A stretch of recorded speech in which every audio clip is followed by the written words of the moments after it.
Oke baik, Assalamualaikum warahmatullahi wabarakatuh. Jumpa lagi bersama channel YouTube Hasyim Asyari.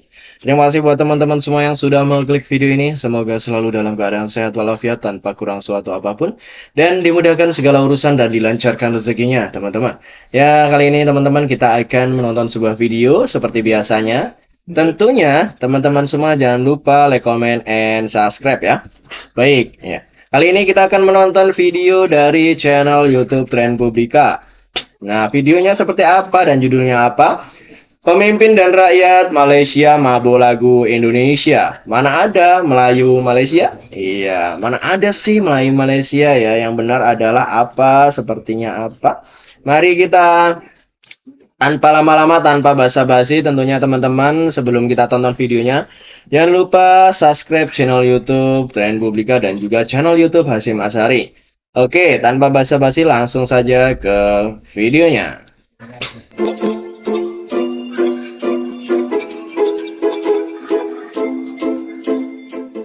Gugusan hari-hari Waduh. indah bersamamu, Kamalia.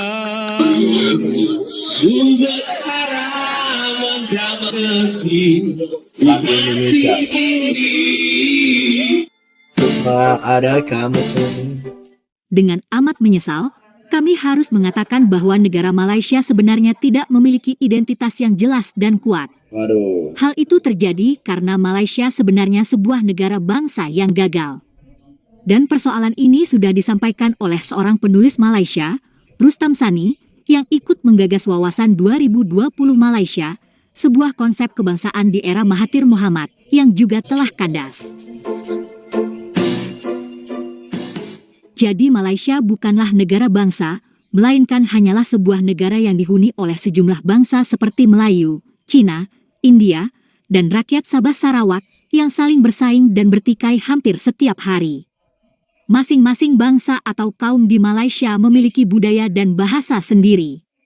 Begitu pula kaum Melayu Malaysia. Kaum Melayu Malaysia mengembangkan konsep Melayu Islam. Semua suku dan bahkan ras bisa menjadi Melayu, asalkan beragama Islam. Konsep Melayu versi Malaysia yang sangat menyesatkan ini bahkan diperluas ke Nusantara dengan dongeng alam Melayu dan Mahawangsa Melayu. Kaum Melayu Malaysia juga mati-matian mempertahankan bahasa Melayu, bahkan dengan mengklaim bahasa Indonesia, agar kaum Melayu Malaysia tampak hebat dan besar. Dengan segala cara pula mereka mengklaim budaya Indonesia, biar tampak bertamadun. Tapi upaya membesarkan bangsa dan budaya Melayu versi Malaysia itu tampaknya akan gagal total. Tamadun Melayu zaman dulu mungkin ada. Tapi mana ada budaya Melayu Malaysia di era modern sekarang? Mana ada musik Melayu Malaysia yang modern? Mana ada drama atau film modern Melayu Malaysia? Mana ada bahasa Melayu yang baku dan modern di Malaysia? Kalau budaya Indonesia modern jelas sekali ada, dan semakin berkembang. Bahasa Indonesia pun semakin mendunia. Jadi, kaum Melayu Malaysia gagal membentuk bangsa Malaysia. Dan mereka juga akan gagal total membesarkan bangsa dan budaya Melayu. Tanpa adanya bahasa Melayu yang hebat, bangsa Melayu tidak ada apa-apanya. Dongeng alam Melayu pun selamanya jadi dongeng dan ilusi, karena kaum Melayu Malaysia gagal merampok bahasa Indonesia. Dengan kata lain, bahasa Melayu Malaysia telah gagal, budaya Melayu modern pun tidak berkembang di Malaysia. Kita ambil satu contoh saja, yakni musik dan lagu. Lagu pop Melayu kini tenggelam dan digempur oleh lagu-lagu pop dan dangdut dari Indonesia. Lagu lama Indonesia bahkan masih digemari di Malaysia. Wow. Kalau tidak percaya, marilah kita simak video berikut ini. Pasal Tuan Pengarah tadi suruh menyanyi lagu Kamelia. Gugusan hari-hari indah bersamamu, Kamalia. Bangkitkan kembali rinduku mengajakku ke sana. Aduh, asli. Ingin ku berlari Jago juga lagu Indonesia. mengejar seribu bayangmu, Kamalia. Kamalia. Pedulikan ku terjang, biarpun harus ku tembus padang ilalang. Tiba-tiba Asik. Ternyata ya. Lagu yang dinyanyikan Menteri Besar Kedah, Muhammad Sanusi tadi adalah lagu ciptaan Ebit G.Ade, penyanyi legendaris Indonesia yang melambung pada tahun 70 dan 80-an. Politikus Malaysia itu memang suka bernyanyi. Baru-baru ini, ia bahkan berkaraoke hingga lewat tengah malam, sehingga menimbulkan kontroversi. SAR Kedah Muhammad Sanusi Mat Nor mendakwa terdapat pihak yang tidak senang apabila namanya popular di media sosial khususnya TikTok. Sanusi berkata demikian mengulas kritikan di media sosial kerana menyanyi secara langsung dengan seorang wanita pada waktu lewat malam di TikTok. Mengulas lanjut, Sanusi berkata pemilik akaun TikTok tersebut yang merupakan seorang wanita telah lama mengendalikan segmen tersebut dan dia dijemput sebagai tetamu mengikut masa ditetapkan. Memetik laporan Sinar Harian, Sanusi menjelaskan siaran langsung biasanya akan diadakan pada lewat malam untuk menarik pengikut dan pendengar. Jelasnya lagi, dia hanya menyanyi berseorangan dan bukan berduet dengan wanita tersebut, malah ditemani isteri serta anak sulung sepanjang sesi tersebut. Justru itu, Sanusi menyifatkan netizen pro kerajaan sengaja mencetuskan isu remeh berkaitan dirinya bagi menutup isu yang lebih besar. Ada komen yang mungkin marah sampai ke peringkat menganggap bahawa apa yang dilakukan ini macam dosa besar. Tak patut seorang pemimpin buat begitu. Dan ada yang dihantar kepada saya tu dalam bentuk apa? Kami diminta untuk bermunajat, kami diminta untuk qiyamul lail, kami diminta untuk berzikir, berwirid. Tapi pemimpin berkaraoke. Hancur. Kembali ke lagu yang dinyanyikan oleh Sanusi tadi. Sekali lagi, lagu Kamalia tersebut adalah karya Ebit G.Ade yang dirilis pada tahun 1979. Lagu itu dimuat dalam album Kamalia 2. Jadi judul lagu tersebut sekaligus dijadikan judul album. Iya. gugusan hari-hari indah bersamamu, Kamalia. Kamalia. Bangkitkan kembali rinduku, Ebit. mengajakku ke sana. Nah, setahun kemudian lagu Ebit itu dinyanyikan ulang oleh grup Sweet Charity Malaysia dengan irama slow rock. Itulah yang menyebabkan lagu Kamalia amat terkenal di Malaysia hingga sekarang. 16 tahun yang lalu, lagu ini ditulis oleh Ebit G.Ade. Tapi masih ada orang yang tidak tahu. Gugusan hari-hari indah bersamamu, Kamalia. Kamalia. Bangkitkan kembali rinduku, mengajakku ke sana. Itulah salah satu contoh bagaimana lagu pop Indonesia mempengaruhi Malaysia sejak dulu. Musik memang universal, tapi musik dan lagu sebenarnya selalu mendapat sentuhan lokal. Yang menulis lagu adalah orang Indonesia, yang mula-mula menyanyikan adalah orang Indonesia. Yang memainkan alat musik adalah orang Indonesia dari suku manapun. Itu sebabnya, lagu karya orang Indonesia kemudian menjadi khas lagu pop Indonesia. Tak hanya dipengaruhi oleh musik pop Indonesia, Malaysia juga selalu diserbu oleh musik-musik dangdut Indonesia. Musik dangdut maupun pop Indonesia biasa dimainkan pula oleh pengamen jalanan Kuala Lumpur, seperti dalam video berikut ini.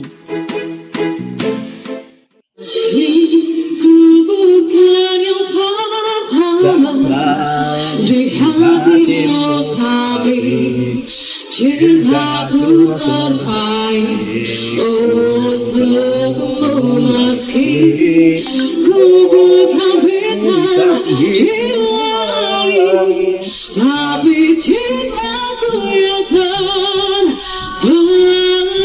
Lagunya Tasya juga.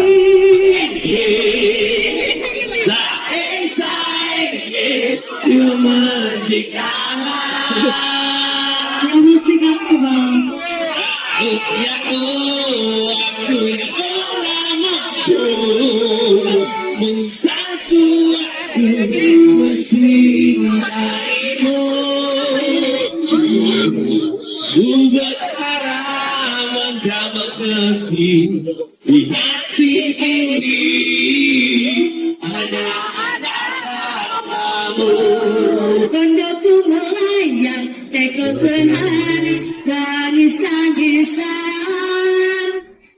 Bukan efek-efeklah, rasa-rasa pindah-pindah, sampai cintaimu, gawe aku menalu. Akan bersandar cintaku disembahkan untukmu kepadamu. Seperti mati lampu biasa, seperti mati lampu. Cinta kita mengganggu biasa, pada malam tiada. To Malaysia, hello, nice to meet you. Where you from? Germany. Germany, welcome to vacation. Seperti mati lampu ya sayang, seperti mati. Tentu saja, Malaysia tampak semakin bingung mencari identitas. Karena negara ini terkesan hanya menampung berbagai jenis lagu dari berbagai negara. Orang Cina lebih suka lagu Mandarin, orang India tentu saja suka lagu dan drama India. Nah, kaum yang menamakan dirinya sebagai Melayu Malaysia, mereka rupanya suka lagu Indonesia. Besarnya pengaruh musik Indonesia itulah yang menyebabkan konser para penyanyi Indonesia di Malaysia selalu dibanjiri oleh penonton. Band-band Indonesia seperti Dewa 19, Noah, dan penyanyi seperti Rosa serta penyanyi baru seperti Rizky Febian dan Mahalini amat populer di Malaysia. Penggemar lagu Indonesia di Malaysia memang melimpah ruah, dan musik pop Melayu Malaysia sendiri tampaknya kian tenggelam. Nah, dalam tangga lagu Spotify Malaysia saat ini, urutan pertama malah diduduki oleh penyanyi Indonesia Nadif Basalamah dengan lagu Penjaga Hati. Cukup banyak lagu baru Indonesia yang lain yang juga digemari di Malaysia, misalnya lagu Tak Segampang Itu yang dinyanyikan Anggi Marito. Penyanyi baru yang lain seperti Ghea Indrawari dan Mahalini pun amat disukai di Malaysia. Di era media sosial sekarang, semakin mudah lagu-lagu Indonesia menjajah Malaysia. Selain adanya pengaruh lagu Barat, Korea dan Jepang, beginilah yang terjadi di Malaysia. Kaum Cina di Malaysia cenderung melirik lagu Mandarin, kaum India akan suka lagu India. Adapun kaum Melayu Malaysia sesungguhnya menggemari lagu Indonesia. Ini belum lagi bicara mengenai pengaruh sinetron Indonesia. Jadi, sekali lagi pertanyaannya, mana ada budaya Melayu Malaysia yang modern? Mana pula ada bahasa Melayu Malaysia yang hebat? Terima kasih sudah menonton sajian kami. Oke, teman-teman semua ya. Mohon maaf nih. Saya hari ini sedang kurang sehat ya. Mungkin di daerah teman-teman semua juga cuaca seperti ini membuat badan kita kurang fit, dan juga masih banyak di musim hujan seperti ini banyak penyakit-penyakit atau DBD. Nah, ini sekarang yang lagi menyerang DBD ya. Jadi tolong teman-teman berhati-hati, sama-sama mencegah. Nah, ini saya juga keadaannya lagi kurang sehat juga. Ini tadi lihat video pun sampai masih batuk ya, karena lagi kurang fit juga. Mulai dari tadi malam sih. Nah, teman-teman ya, ini tetap saya usahakan untuk bikin video karena teman-teman juga semua pasti sedang menunggu uploadan dari postingan channel YouTube kami. Dan terima kasih buat teman-teman yang sudah nonton dari awal sampai akhir ya. Dan kemudian teman-teman semua, dari video yang tadi kita tonton ini banyak sekali yang diambil ya. Terutama kita patut berbangga bahwa bahasa Indonesia ini bisa sampai menguasai dunia ataupun bisa sampai ke Malaysia dan terkenal seperti itu melalui sebuah lagu ya. Karena melalui sebuah lagu itu lebih mengena kepada orang yang mendengarkannya dan dia lebih akan merasa dan mudah mengingat itu ya teman-teman. Itu adalah salah satu mungkin bisa dikembangkan terus dengan lagu-lagu yang kita sebarluaskan sampai penjuru negara, penjuru dunia, biar bahasa Indonesia ini semakin berkembang ya, semakin mendunia teman-teman ya. Nah, di sini sampai menteri dari Malaysia pun mereka gemari lagu bahasa Indonesia ini, lagu dari Indonesia. Nah, tentunya di Malaysia sana lebih banyak orang-orang Malaysia itu lebih suka dengan lagu Indonesia ya, karena mungkin nantinya juga malah di situ bisa merasuk ke dalam diri mereka sehingga mereka bisa paham dan bisa berbahasa Indonesia teman-teman. Nah itu tadi video yang kita tonton. Saya tidak terlalu banyak berkomentar karena saya itu lagi nggak enak badan ya. Dan ini untuk berbicara itu pun sedikit sesek, bukan sesek apa ya, kayak batuk gitu loh ya teman-teman ya. Terima kasih yang sudah menonton dari awal sampai akhir dan jangan lupa like, comment, and subscribe. Terima kasih. Wassalamualaikum warahmatullahi wabarakatuh.